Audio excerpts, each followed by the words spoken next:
Meet Eddie and Garrett.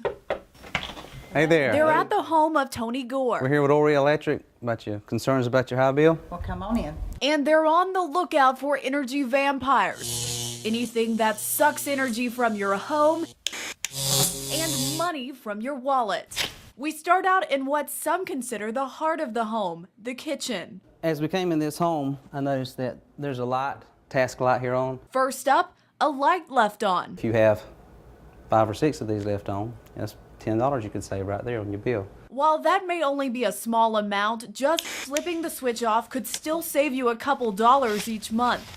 But Garrett says the kilowatt king of the kitchen is the refrigerator, putting more than $20 on your bill each month just to run. That's where an Energy Star appliance comes in handy.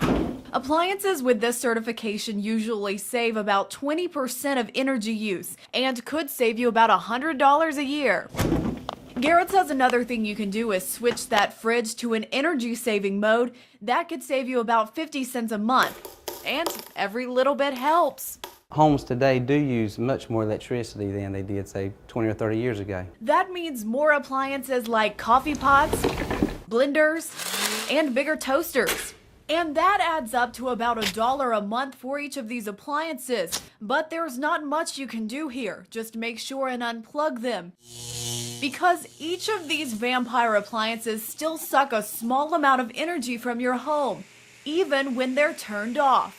Especially those appliances with small power lights. But one place the kitchen makes up for this increased energy use, the stove, because it's usually turned off. People don't do as much cooking. Garrett says that when people do cook, it's with the microwave. And to cook most foods, the microwave saves time and a few hundred watts of energy. Also saving you more money, equaling a couple dollars each month if you opt for the microwave over the stove. Let's continue on in our energy tour into the living room to see what energy vampires might be lurking around the corner. Oftentimes people now are getting larger screen TVs. Here we have DVD player here. Those together potentially could be $20 a month on your bill extra. Garrett says newer plasma and projection style TVs use more watts than LCD screens. And keep in mind, the bigger the screen, the more energy used. And there's also an energy vampire hiding here. Your TV might not really be turned off, even if you've hit the power button. Oftentimes people think, well, I've turned it off. You know, it's not using any electricity. It's turned off. It's not in use.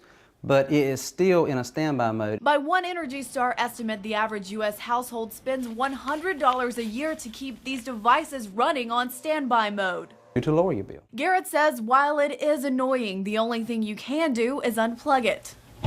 And another thing that's running all the time, the heating and cooling units. And just to heat and cool your house adds up to 60% of the electricity bill. For every degree that you turn your thermostat above 68 degrees, you can add about 4% to your bill per degree. Eddie's advice? Keep the thermostat on 68 in the winter, 78 in the summer. This home is set on 70 degrees, so that's 8% higher on the bill. So just making sure your thermostat is on a good level could save you about $10 to $15 each month. But Eddie says one of the most overlooked ways to combat those energy vampires is in a place you rarely go, the attic. If you're going outside and it's freezing cold, you're going to want to dress as warmly as you can.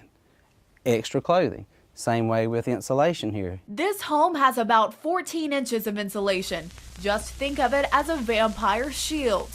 If your home only has 4 or 5 inches of it, that's not enough. And adding more of it could cut your heating bill by 75%. Also, you should make sure your home's duct system is tightly sealed with no holes. All of this could save you about $60 a month on just your heating bill. And finally, the last trip on our energy tour is the bedroom. When it comes to electricity, the bedroom is where it's not happening. But there are some energy pitfalls in this room, like alarm clocks that run all day, phone chargers left plugged in, and for some people, another one of those energy-eating televisions. Garrett says there's nothing really you can do. Leaving the alarm clock plugged in will cost you about 25 cents a month.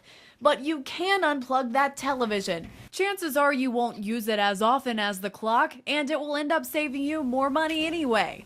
And you can cut off those lamps. So, there may be more electricity here than you might think.